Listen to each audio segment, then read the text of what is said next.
Hi, I'm Xiong. I'm a PA here at the clinic. Hi everyone, I'm Carol Nyman. I'm the nurse practitioner at the Red Cliff Clinic. And today, Carol and I are going to talk to you about face coverings when you go into public.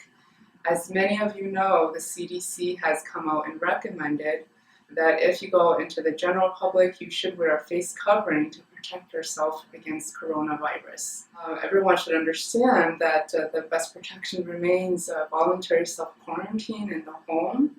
But when you do need to go out for essential tasks like grocery shopping for the family, you should wear a face covering.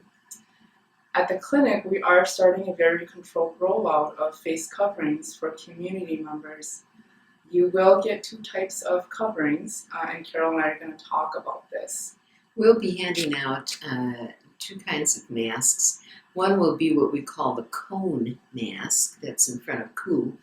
The other one is going to be a cloth mask that's in front of me.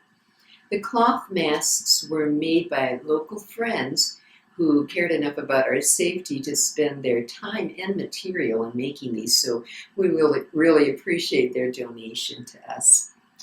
We're going to talk about how to safely put the masks on and take them off, and we're going to start out with the cone mask that some of you may receive.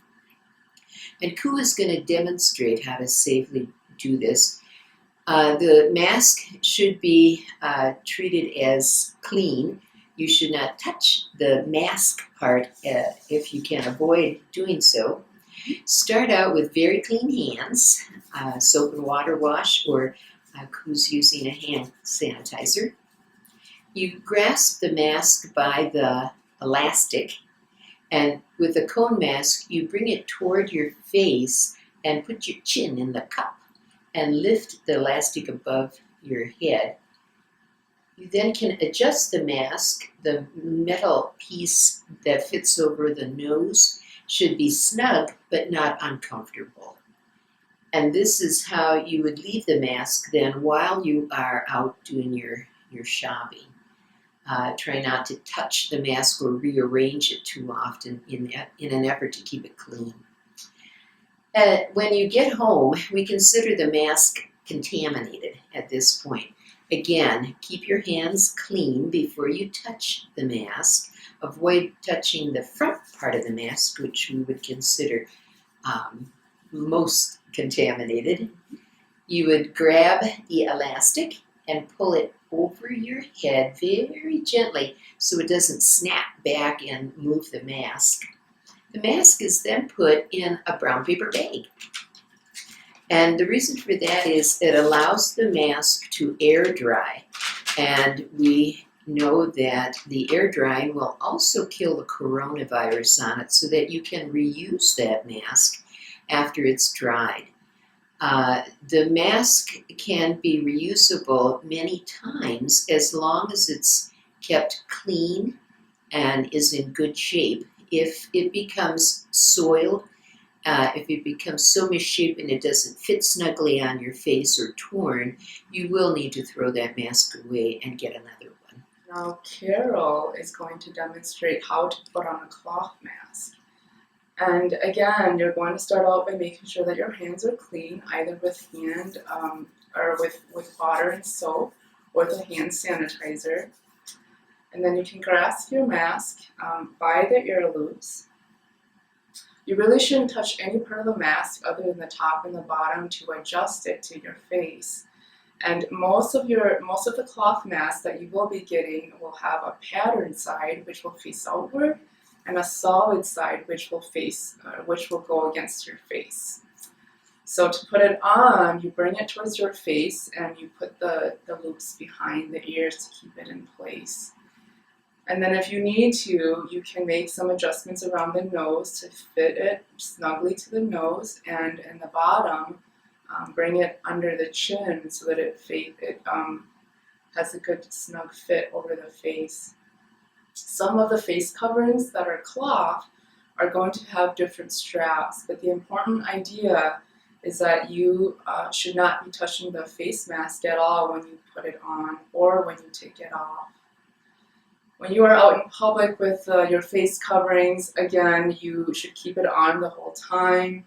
Don't put it on in other ways. For example, Carol's going to show you, I don't want to see you in public with your face covering like this.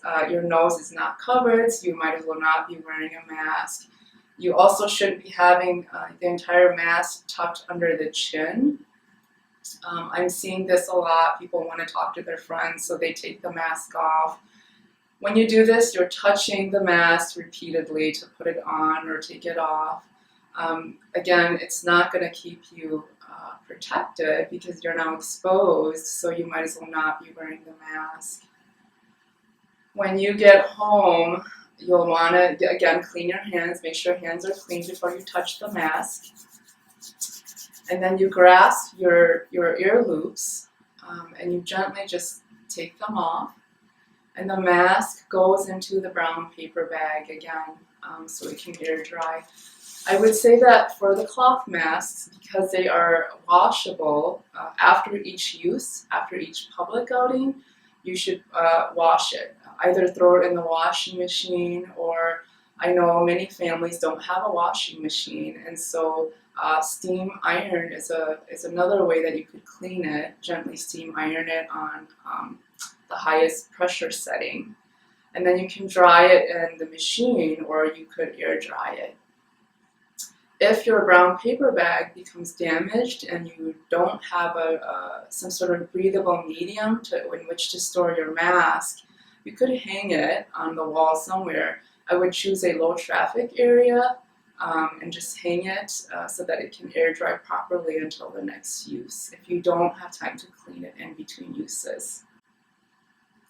If you do not have a mask at home, we do encourage you to create something that will cover your nose and mouth just like a mask would. You can use something like a scarf and just tie it on so that your nose and your mouth are covered, or something like a bandana.